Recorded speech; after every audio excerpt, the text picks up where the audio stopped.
ఈ మధ్య కాలంలోనే వారము ప్రతిపక్ష పార్టీ బులెటిన్ ఏదైతే రిలీజ్ చేస్తుందో ఒక తప్పుడు సమాచారము, ప్రజలందరినీ కూడా తప్పుదో పట్టించడము, దానికి ఒక బులెటిన్ రిలీజ్ చేయడం. ఆ బులెటిన్ వివిధ ప్రతిపక్ష పార్టీకి, తెలుగుదేశం పార్టీకి సంబంధించిన ఏవైతే విధానాలు ఉంటాయో అందులో భాగంగా మన పాత ఆర్థిక శాఖ మంత్రివర్యులు యనమల రామకృష్ణ గారి చేత కూడా రిలీజ్ చేపిస్తారనమాట. సో తాను మరి జనరల్గా అనుభవజ్ఞుడు, వయసు కూడా బాగా ఉన్నవారు, మరి ఏ విధంగా ఇవన్నీ రాంగ్ ఇన్ఫర్మేషన్ ఇస్తూ ఉన్నారో నాకైతే ఆశ్చర్యంగా ఉంది. ఎందుకంటే సహజంగా తనకైతే ఇవన్నీ కూడా రాంగ్ ఇన్ఫర్మేషన్ అనేది ఖచ్చితంగా తెలిసే ఉంటుంది. అయినా కూడా ఇవి రిలీజ్ చేస్తున్నారంటే నేను అనుకోవడం బహుశా పార్టీ ఆదేశాల మేరకు రిలీజ్ చేస్తుంటారని అనుకుంటున్నాను. ఎందుకంటే ఆ అనుభవం మేరకు ఇప్పుడు మిగతా డిపార్ట్మెంట్లు, మిగతా విషయాలు వచ్చేసి కొద్దిగా ఎక్కువైనా తక్కువైనా, ముందైనా వెనకైనా చెప్పేదానికి అవకాశం ఉంటుంది. కానీ ఆర్థిక శాఖలో అన్ని ఫిగర్స్తో పాటు ఉండేటివి కాబట్టి ఎక్కువ తక్కువ చెప్పేదానికి ఎటువంటి ఆస్కారాలు ఉండవు. ఉదాహరణకు ఏమంటారంటే number 1 point, YSRC government misleading both the centre and the people of AP on actual position of the state finances. అంటే వైఎస్ఆర్ కాంగ్రెస్ పార్టీ తప్పుదోవ పట్టిస్తుందంట కేంద్రానికి కానీ ఆంధ్రప్రదేశ్ రాష్ట్రానికి కానీ ఆర్థిక పరిస్థితి మీద. రెండవది ఏమంటారు, చాలా ఎక్కువ అప్పులు తెచ్చారంట, మరి అది కూడా ఎక్కువ వడ్డీలకంట. మూడవది, రిజర్వ్ బ్యాంకు శాంక్షన్స్ పెట్టిందంట. ఏది వేస్ అండ్ మీన్స్ అంటే మన ఓడి ఏదైతే ఉంటుందో వాటి మీద శాంక్షన్స్ అంట. ఎన్ఆర్ఈజిఎస్ తర్వాత ఇతర central sponsored schemes, Jal Jeevan mission ఇటువంటివన్నీ కూడా మరి రాష్ట్రం సరిగ్గా నిర్వహించడం లేదంట. కాబట్టి కేంద్రము ఆర్థిక వాటి బాగా అందజేయడం లేదంట. భాగం 6,000 కోట్లు 14-15వ ఆర్థిక సంఘంకు సంబంధించిన గ్రాంట్ ఏదైతే ఉందో అది కనపడడం లేదంట. ఎన్నో రైల్వే లైన్స్ అవన్నీ కూడా మరి సరిగ్గా నిర్వహించడం లేదంట. ఇది రామకృష్ణ గారి ఆరోపణలు. ఇంకా ఇతర ఆరోపణలు కూడా ఉన్నాయి. అయితే ఫస్ట్, ఇప్పుడు లేటెస్ట్గా చాలా చక్కటి ఆర్టికల్ వచ్చిందనమాట టైమ్స్ ఆఫ్ ఇండియాలో. ఫ్యాక్చువల్ పొజిషన్ ఏది, దేని మీద బేస్ చేసుకొని ఫ్యాక్చువల్ పొజిషను, ప్రొవిజనల్ ఏదైతే సిఏజీ వాళ్ళు ఇచ్చే ప్రిలిమినరీ రిపోర్ట్ ఉంటుందో ఆ రిపోర్ట్, అంటే మంత్లీ ఇచ్చే రిపోర్ట్ ఉంటుందో ఆ రిపోర్ట్ను బేస్ చేసుకొని ఇది సిఏజీ వాళ్ళు రెగ్యులర్గా మంత్లీ ఇష్యూ చేస్తారనమాట ప్రొవిజనల్. వాటిలో ఏమంటున్నారంటే హెడ్లైన్స్ వచ్చేసి, AP improves its fiscal deficit despite odds. ఎంతో ప్రతికూల పరిస్థితి ఉన్నా, ఎంతో దుర్భరమైన పరిస్థితి ఉన్నా కూడా ఆంధ్రప్రదేశ్ రాష్ట్రము ఆర్థిక పరిస్థితిని మెరుగుపరిచింది. నంబర్ 1 ఆ ఆర్టికల్లో, notwithstanding the challenges posed by COVID-19 the state government seems to have set the physical management on right track. అంటే ఎన్ని ఇబ్బందులు ఉన్నా కూడా, కోవిడ్ వలన ఎన్ని ఇబ్బందులు ఎదుర్కొన్నా కూడా ఆంధ్రప్రదేశ్ రాష్ట్రము ఒక సరైన మరి త్రోవలో ఆర్థిక పరిస్థితిని పెట్టింది అనేది. నంబర్ 2, జగన్మోహన్ రెడ్డి గారి ప్రభుత్వము have infused much required energies to the physical health of the state. ఏదైతే ఒక మరి ఆర్థిక పరిస్థితికి కావాల్సిన మరి ఒక శక్తి అవసరం ఉందో అది ఇచ్చినట్లు కనపడుతూ ఉంది అని చెప్పేసి ఈ ఆర్టికల్లో. అదేవిధంగా, the debt ratio is substantially low in the last 3 years against the debts made during the previous TDP government. అంటే మన స్థూల ఉత్పత్తికి మన అప్పు అనేది ఒకవేళ ఒక నిష్పత్తిగా తీసుకున్నట్లయితే గత ప్రభుత్వం 2014-19 ఏదైతే ఉందో అప్పటికి ఇప్పటికి చూసినట్లయితే ఇప్పుడు చాలా మెరుగుపడింది. The latest CAG preliminary report for 2021-22 fiscal put the total debts made by the AP government during the period 25,194 crore etc. అంటే ఈ భాగంలో ఈ పారాగ్రాఫ్లో ఏమంటున్నారు, ఏదైతే బడ్జెట్లో ఇంత అప్పు చేయాల్సిన అవసరం వస్తుందని అన్నారో ఆ అప్పు కూడా చేయకుండా ఇంకా తక్కువ అప్పుతోనే మరి ఈ సంవత్సరము ముగిసింది అనేది ఇది ముఖ్యమైన అంశం. అంటే ఎంత అన్యాయంగా 37,000 కోట్లు యాక్చువల్గా అప్పు చేయాల్సిన అవసరం ఉంటే 25,000 కోట్లు మాత్రమే అప్పు చేశారని చెప్పి కూడా ఈ ఆర్టికల్లో మరి పేర్కొంటున్నారు. అంటే ఎంత అన్యాయంగా తప్పుడు సమాచారం ఇవ్వడము, తప్పు దోవ పట్టేయడము, ప్రతి ఒక్కటి కూడా రాంగ్ ఫిగర్స్ ఇవ్వడం. ఏమంటున్నారు? ఆర్థిక పరిస్థితి వాస్తవానికి ఏదైతే మా నిష్పత్తి తీసుకున్నట్లయితే 2014-15 నుంచి చూసినట్లయితే మన ఫిస్కల్ డెఫిసిట్ ఏదైతే అప్పు ఒక నిష్పత్తిగా తీసుకున్నట్లు స్థూల ఉత్పత్తి మీద 2014-15 3.95% ఉండేది. 15-16కు వచ్చేటప్పటికి 3.65, 16-17కు వచ్చేటప్పటికి 4.52, 17-18కి వచ్చేటప్పటికి 4.12, 18-19కి వచ్చేటప్పటికి 4.06, 19-20కి వచ్చేటప్పటికి 4.11, 20-21కి వచ్చేటప్పటికి 5.44, 21-22కి వచ్చేటప్పటికి 2.10. దాదాపు భారతదేశంలో one of the best performing state. అంటే ఆంధ్రప్రదేశ్ రాష్ట్రము పునర్వ్యవస్థీకరణ జరిగినప్పుడు 3.95 నుంచి కన్సిస్టెంట్గా 4, అంటే 95 తీసుకున్నా 65 తీసుకున్నా ఇంచుమించు 4. ఒక్క కోవిడ్ పరిస్థితుల్లో మాత్రం ఈ ప్రభుత్వం ఏర్పాటైన తర్వాత 5కు పోవడం జరిగింది కోవిడ్ పరిస్థితుల్లో. మరి ఈరోజు 2.10. అంటే దీనివల్ల ఏమి మనకు అర్థమవుతుండేది? తెలుగుదేశం పార్టీ ముఖ్యంగా మాజీ ఆర్థిక శాఖ మంత్రి వర్యులు శ్రీ యనమల రామకృష్ణుడు గారు చెప్పిన సమాచారము కరెక్టా కాదా అని చెప్పేసి ఈరోజు ప్రజలే దీన్ని బట్టి చూడాలి. మరి తెలుగుదేశం పార్టీ చెప్పే ప్రకారము చాలా ఇబ్బందికరమైన పరిస్థితుల్లో ఉంది ఆంధ్ర రాష్ట్రం అని.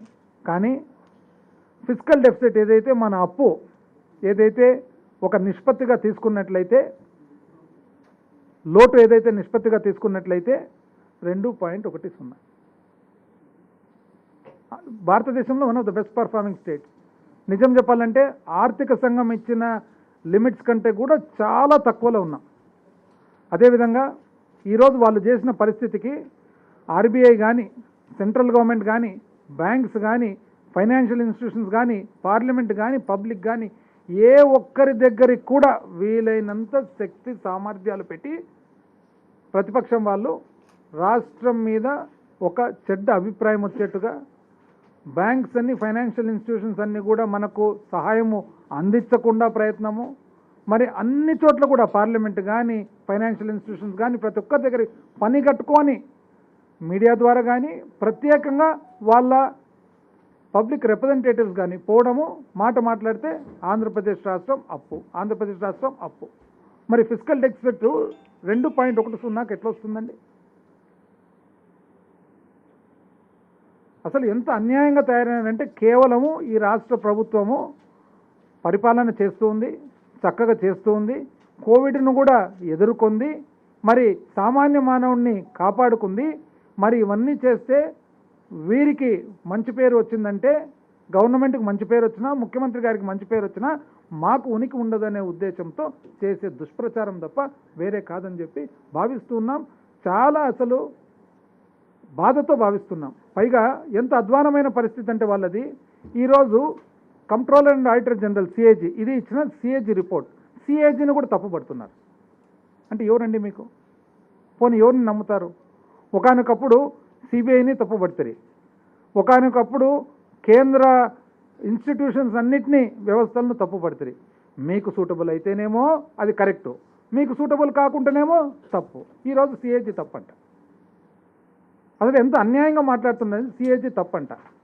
ఏ రోజుకి కూడా 2 కలిస్తే 4 అవుతుంది, కానీ 2 కలిస్తే 3 కాదు, 5 కాదు. ఇది వాళ్ళు కనుక్కోవాలి. అసలు అప్పు చూసినట్లయితే పునర్వ్యవస్థీకరణ జరిగినప్పుడు 1,20,500 కోట్లు సుమారుగా ఉన్నట్లయితే అది 2,68,200 కోట్లు సుమారుగా గత ప్రభుత్వంలో చేయడం జరిగింది. అదేవిధంగా గ్యారంటీస్ ఏదైతే పబ్లిక్ సెక్టర్ అండర్టేకింగ్స్ ఉంటాయో ప్రభుత్వ రంగ సంస్థలు, ఆ గ్యారంటీలు మే 2019కి గాను 39,000 కోట్లు కట్టవలసినది ఇంచుమించు 40,000 కోట్లు ఉండగా గ్యారంటీలు వచ్చేసి 59,200 కోట్లు మే 2019కి ఉండడం జరిగింది. మరి అదే తెలుగుదేశం ప్రభుత్వము 2014లో వాళ్ళు పగ్గాలు తీసుకున్నప్పుడు గ్యారంటీలు కేవలం 14,000 కోట్లు. 14,000 కోట్ల నుంచి వాళ్ళు 59,000 కోట్లకు పెంచడం జరిగింది. మరి ఇంచుమించు 40,000 కోట్లు సుమారుగా ఇటువట్లో బిల్లులు కట్టకుండా పెండింగ్ పెట్టిపోవడం జరిగింది. ఈరోజు అప్పు అంటున్నారు. అప్పు చూసినట్లయితే గత ప్రభుత్వం 2014-15 సంవత్సరము మరి పెరుగుదల చూస్తే 19.46% వాళ్ళ పెరుగుదల ఉండగా ఈ ప్రభుత్వంది 15.77%. అంటే వాళ్ళు ఇంచుమించు 19.5% పెరిగితే ఈ ప్రభుత్వం 15.5% పెరిగింది. అంటే ఎవరు జాగ్రత్తగా మరి ఆర్థిక వ్యవస్థను చూసుకున్నట్లు? పైగా ప్రతి ఒక్కసారి కూడా యనమల రామకృష్ణుడు గారు ఈ ప్రభుత్వాన్ని గత ప్రభుత్వంతో పోలుస్తారు. కోవిడ్ పరిస్థితిని ఎవరైనా కానీ కోవిడ్ పరిస్థితిని ప్రపంచవ్యాప్తంగా కోవిడ్ పరిస్థితుల్లో ఉన్న కోవిడ్ సంవత్సరాల్లో ఉన్న మరి ప్రభుత్వ అంకెలను నాన్ కోవిడ్ సంవత్సరాలతో ఏ విధంగా పోలుస్తారండి? ఇది భావ్యమైన అసలు మాట్లాడితే ఎక్కువ అప్పు. ఈరోజు ఎక్కువ అప్పు చేసినట్లు ఎవరు? ఆ ప్రభుత్వం ఎక్కువ అప్పు చేసిందా? ఈ ప్రభుత్వం ఎక్కువ అప్పు చేసిందా? అప్పటి కష్టాలు ఎక్కువనా? ఇప్పుడు కష్టాలు ఎక్కువనా? అప్పటి ఆర్థిక పరిస్థితి దేశ పరిస్థితి ఎట్లుంది? ఇప్పుడు దేశ పరిస్థితి ఎట్లుంది? ఆ రోజు 19.5% పెరుగుదలతో అప్పు చేసినప్పుడు దేశంలో క్లిష్టమైన పరిస్థితి ఎక్కడ లేదు. ఈరోజు 15.5%తో అప్పు మనం చేసినప్పుడు ఈ ప్రభుత్వము దేశమే కాదు ప్రపంచంలో అంతా కూడా ఒక క్లిష్టమైన పరిస్థితి ఉంది. ఇటువంటి తప్పుడు సమాచారం ఇస్తూ తద్వారా రాష్ట్రానికి చెడ్డ పేరు తెస్తూ తద్వారా బ్యాంకులకు కానీ ఇతర ఫైనాన్షియల్ ఇన్స్టిట్యూషన్స్ అన్నిటికి కూడా మరి ఒక భయభ్రాంతులు సృష్టించే ఒక చాలా దుర్మార్గమైన చర్య ఏవైతే వీళ్ళు తీసుకుంటున్నారో ప్రజలందరూ కూడా గమనించాలని చెప్పి కోరుకుంటున్నాం. ఈ ప్రభుత్వం వచ్చిన తర్వాత ఒకవేళ అప్పు చేసినా ఏ పరిస్థితికి చేసిందనేది కూడా మరి గమనించాల్సిన అవసరం ఉంది. మాట్లాడితే శ్రీలంకతో పోలిక. ఏం సంబంధం అండి శ్రీలంక? ఈరోజు మరి ఆంధ్రప్రదేశ్ ఫిజికల్ డెఫిసిట్ ఏదైతే ఉందో కేవలము 2.1% ఉంది. ఏ పరిస్థితుల్లో ఏ పద్ధతిలో మీరు పోలుస్తున్నారు శ్రీలంకతో? ఏదైతే రాష్ట్ర ప్రభుత్వం అప్పు చేయవలసిన అవసరం వచ్చిందో ఎక్కడ ఖర్చు పెట్టిండేది? సామాన్య మానవుని కాపాడుకునేదానికి ఇంచుమించు 1,46,000 కోట్లు డీబీటీ ద్వారా ఎటువంటి స్కీములకు ప్రతి ఒక్కటి కూడా బడుగు బలహీన వర్గాలకు కానీ సామాన్య మానవునికి కానీ స్ట్రైట్గా నేరుగా వాళ్ళ అకౌంట్లో చేరేటట్లు ప్రతి ఒక్కటి డీబీటీనే. వాళ్ళ మాదిరి జన్మభూమి కమిటీలు పెట్టలేదు, వాళ్ళ మాదిరి నచ్చిన వాళ్ళకే ఇవ్వలేదు, వాళ్ళ మాదిరి పార్టీ సభ్యులకే ఇవ్వలేదు. ప్రతి ఒక్కరికి కులము మతం చూడకుండా పార్టీలు చూడకుండా ప్రతి ఒక్కరికి కూడా శాచ్యురేషన్ మోడ్లో ఇవ్వడం జరిగింది. ఎటువంటి స్కీములు? అమ్మఒడి అయితేనేమి, విద్యా దీవెన అయితేనేమి, వసతి దీవెన అయితేనేమి, మరి చదువు అయితేనేమి, నాడు నేడు స్కూల్స్ అయితేనేమి, బడులు అయితేనేమి, నాడు నేడు ఆసుపత్రులు అయితేనేమి, రైతు భరోసా అయితేనేమి, ఆసరా అయితేనేమి, చేయూత అయితేనేమి, ఇవన్నీ కూడా సామాన్య మానవునికి డైరెక్ట్గా అందేట్టుగా. ఇది కాకుండా ఇంచుమించు నాన్ డీబీటీలో 44,000 కోట్లు దాదాపు మరి బెనిఫిషరీకి అందడం జరిగింది. ఈరోజు ప్రపంచవ్యాప్తంగా కూడా ఎవరిని అడిగినా కూడా కోవిడ్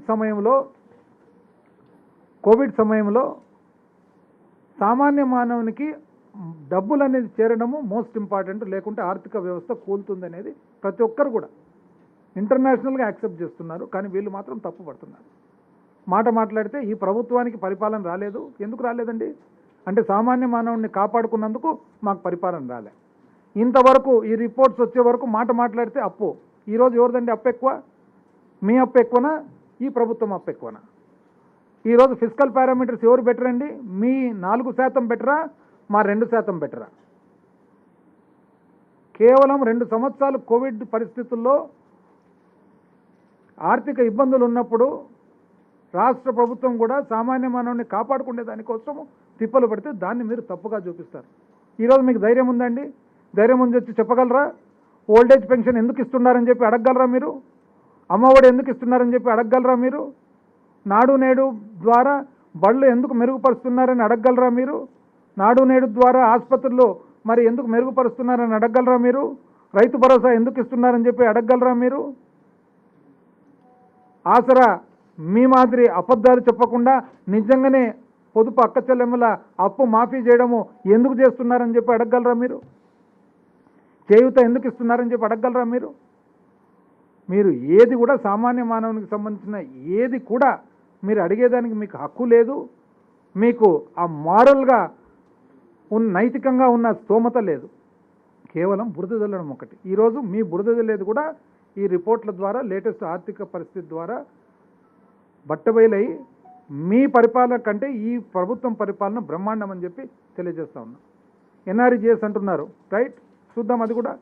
ఎన్ఆర్ఈజీఎస్ 2014-15 నుంచి 18-19 వరకు చూసినట్లయితే టోటల్గా 5 సంవత్సరాలకు గాను 27,340 కోట్ల పని మీరు చేయడం జరిగింది. ఈ ప్రభుత్వం 2019-20 నుంచి ఈవెన్ కోవిడ్ సంవత్సరాలు 2 సంవత్సరాలు లెక్కేసుకొని కూడా ఇప్పటికే 27,448 కోట్లు జరగడం. అంటే 3 సంవత్సరాల్లో వాళ్ళు 5 సంవత్సరాల్లో చేసిన ఎన్ఆర్ఈజీఎస్ పని ఈరోజు చేయడం జరిగింది. ఏ విధంగా చెప్తున్నారండి? మీరు ఎన్ఆర్ఈజీఎస్ సరిగా చేయడం లేదు కాబట్టి కేంద్ర ప్రభుత్వం నుంచి డబ్బులు రావడం లేదని. ఎన్ఆర్ఈజీఎస్ చేయకుండా కేంద్ర ప్రభుత్వం నుంచి డబ్బులు రాకుండానే మళ్ళీ మీ 5 సంవత్సరాల 27,500 కోట్ల పని మేము ఇక్కడ 3 సంవత్సరాల్లో చేసేదానికి వీలు పడిందా? మాట్లాడితే ఇంట్రెస్ట్ రేట్లు, వడ్డీ రేట్లు, మీరు ఎస్డిఎల్స్ వెయిటెడ్ యావరేజ్ చూసినట్లయితే మీరు చేసిన వడ్డీ రేట్లు 2014-15లో 8.6%, 2015-16లో 8.3%, 2016-17లో 7.5%, 2017-18లో 7.5%, 2018-19లో 7.4%, 2019-20లో 7.4%, 2020-21లో 6.6%, ఈరోజు 2020-21లో 7.1%. అంటే ఎవరు ఎక్కువ రేటుకు అండి అప్పు చేసిండేది?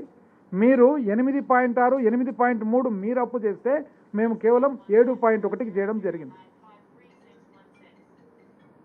అప్పుడు ఏ విధంగా మీరు మాట్లాడుతున్నారు? అంటే కేవలం మీ దగ్గర ఒక మీడియా శక్తి ఉంది కదా అని చెప్పేసి ఈ విధంగా మీరు ప్రజలను తప్పుదో పట్టడం చాలా అన్యాయం అని చెప్పి ఈరోజు తెలియజేస్తా ఉన్నా.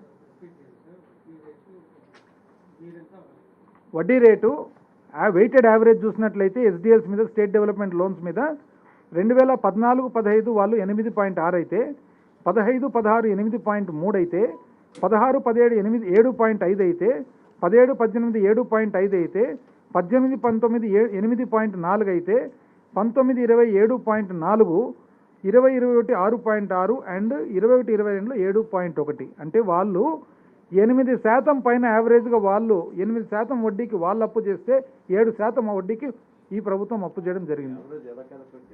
వెయిటెడ్ యావరేజ్ కింద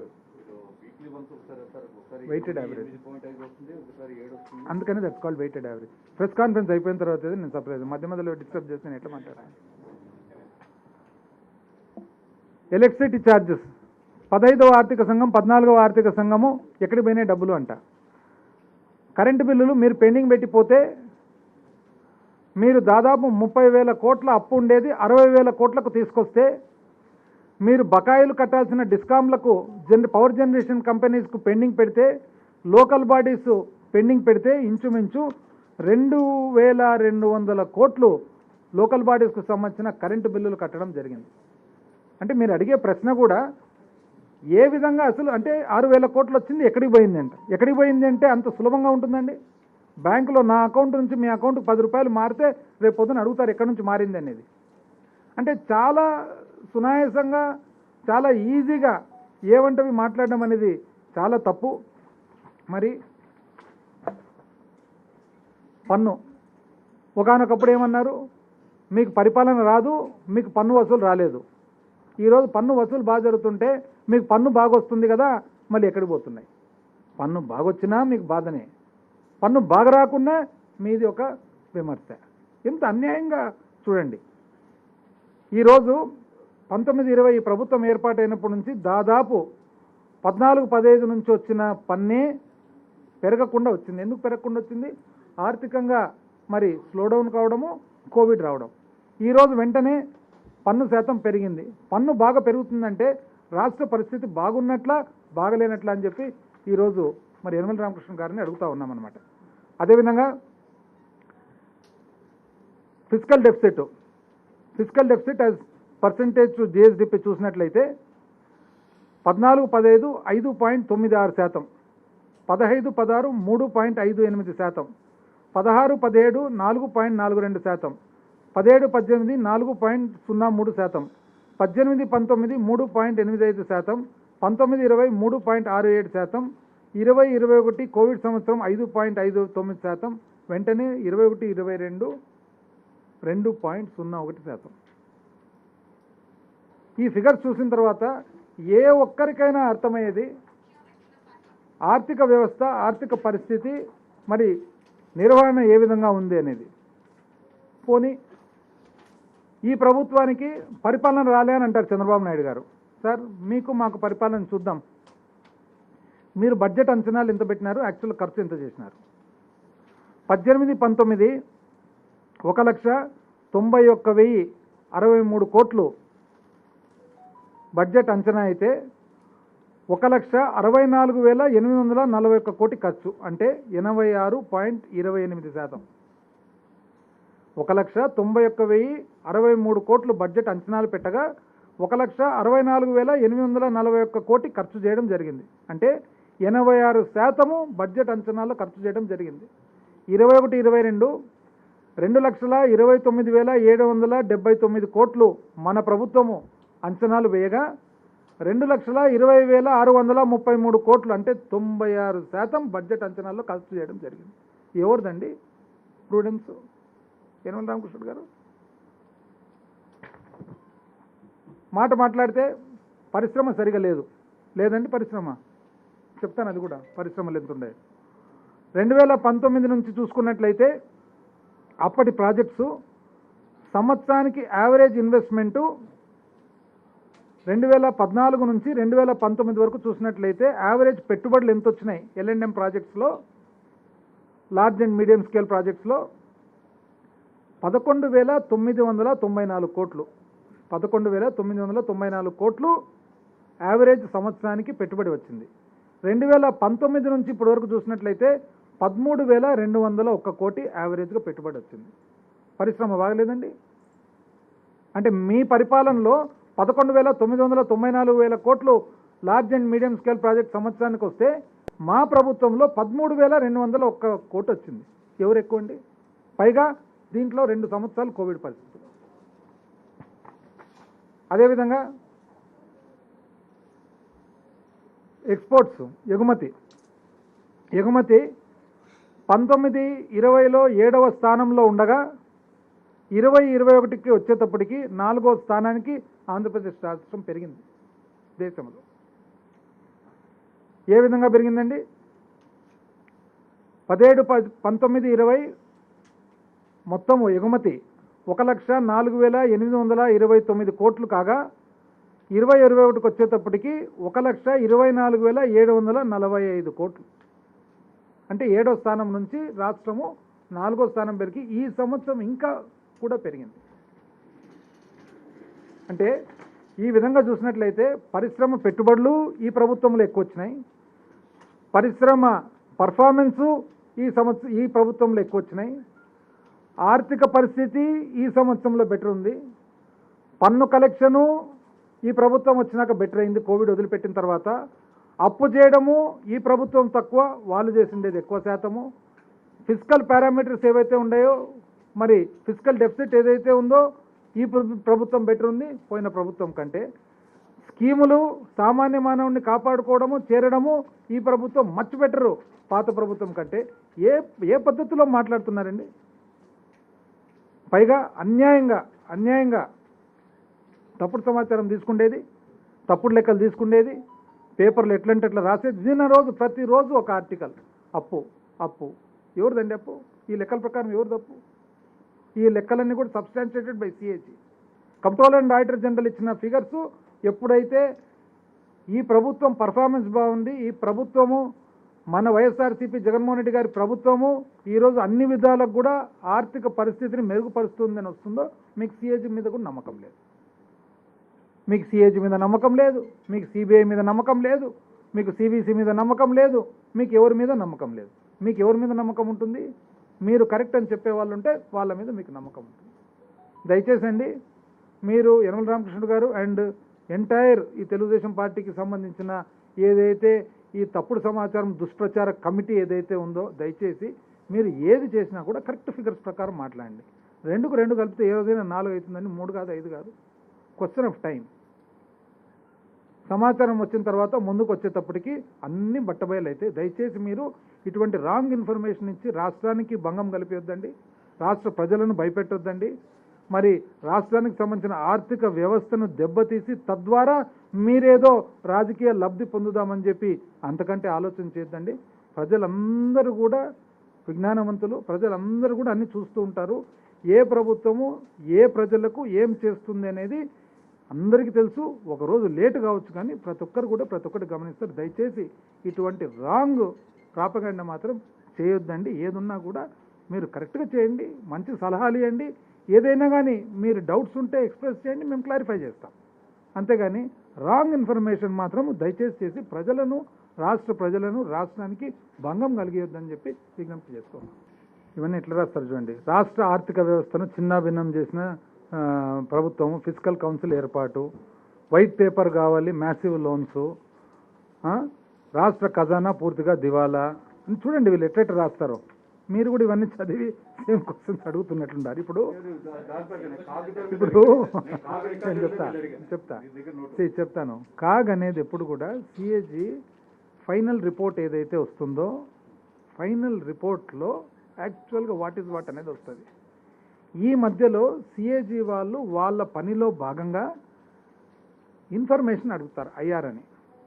ఆ ఇన్ఫర్మేషన్ రిపోర్ట్ అడిగేటప్పుడు ఏదన్నా కానీ ఇది మాకు క్లారిఫై చేయండి అని అడుగుతారనమాట.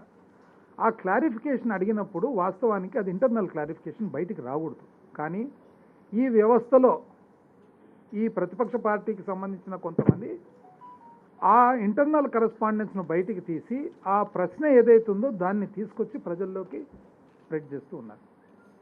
ఎప్పుడైనా కానీ కాగ్ ఇచ్చినది ఫైనల్ రిపోర్ట్స్ ఏదైతే ఉంటాయో సిఏజీ రిపోర్ట్స్ లోపల కరెక్ట్గా ఉంటాయి తప్ప ఇన్ఫర్మేషన్ అడిగే దాంట్లో మనం దాని మధ్యలో కరెస్పాండెన్స్ తీసుకొని ఇది ఈ విధంగా ఉంది. ఇప్పుడు ఉదాహరణకు 40,000 కోట్ల బిల్లులు కనపడలేదన్నారు.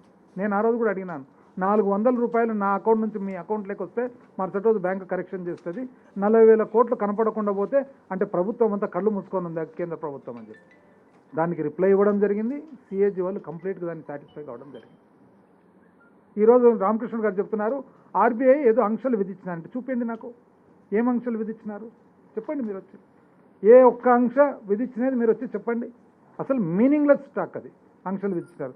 హై రేట్స్ ఆఫ్ ఇంట్రెస్ట్ అంట. ఇప్పుడు చెప్పినాను కదండి, 8% పైన యావరేజ్ వెయిటెడ్ వాళ్ళు తీసుకుంటే 7% యావరేజ్ వెయిటెడ్గా తీసుకున్నాం.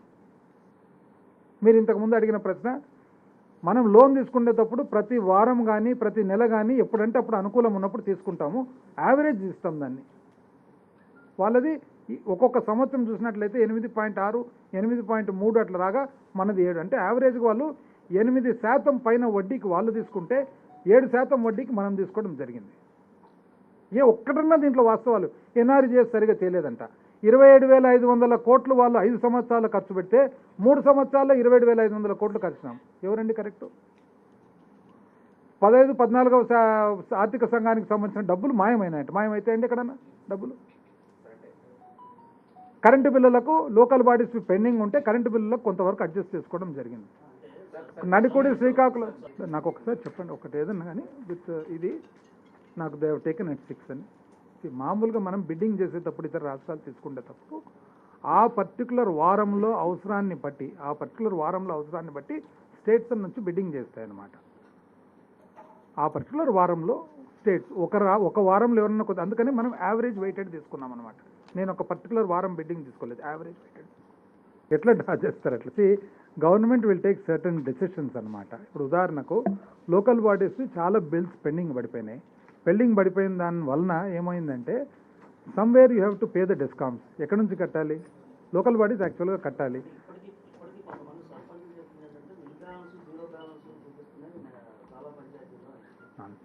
ఏ ఏ గ్రామంలో ఏ ఏ లోకల్ బాడీస్లో ఎక్కువ బిల్ ఇప్పుడు సపోజ్ ఉదాహరణకు మీ లోకల్ బాడీలో ఒక ₹1,00,00,000 కరెంటు బిల్లు పెండింగ్ ఉందనుకోండి, మీది 1,00,00,000 డిడక్ట్ అయ్యిండొచ్చు.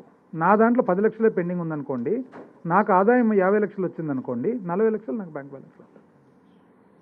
అట్లా ఎప్పుడు ఇది యావరేజ్గా ఎట్టంటే అట్లా తీయడం కాదు. ఒక్కొక్క లోకల్ బాడీకి సంబంధించి ఆ లోకల్ బాడీకి ఎంత డబ్బులు వచ్చింది, ఆ లోకల్ బాడీ కట్టవలసినది ఎంత ఉంది, అట్లా చూసుకొని చేసినాను తప్ప మనకు అలాట్మెంట్ మనకి ఏదైతే ఎలిజిబిలిటీ ఉందో అంత ఎలిజిబిలిటీ పెట్టుకుంటాం కదా.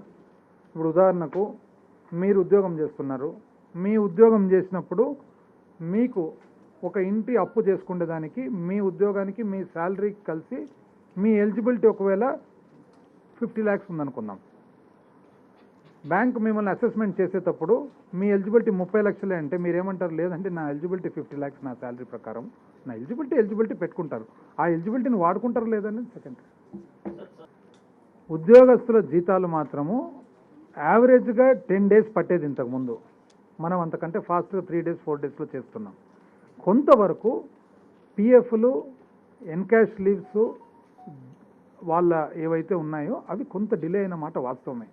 ఎప్పుడు డిలే అయినవి? కోవిడ్ సంవత్సరం 2 years ఏదైతే ఉందో అప్పుడు బాగా ఆర్థిక ఇబ్బంది వచ్చినప్పుడు రీపేమెంట్ వాళ్ళకి ఏదైతే ఇవ్వాల్సి వచ్చిందో అప్పుడు డిలే అయిన మాట వాస్తవమే. శాలరీస్ డిలే కాలేదు. శాలరీస్ ఆ గవర్నమెంట్తో పోల్చుకుంటే యావరేజ్ 10 days పట్టేది వాళ్ళకి డిస్బర్స్మెంటు, మనం 3 to 4 daysలో అయిపోతుంది అనమాట.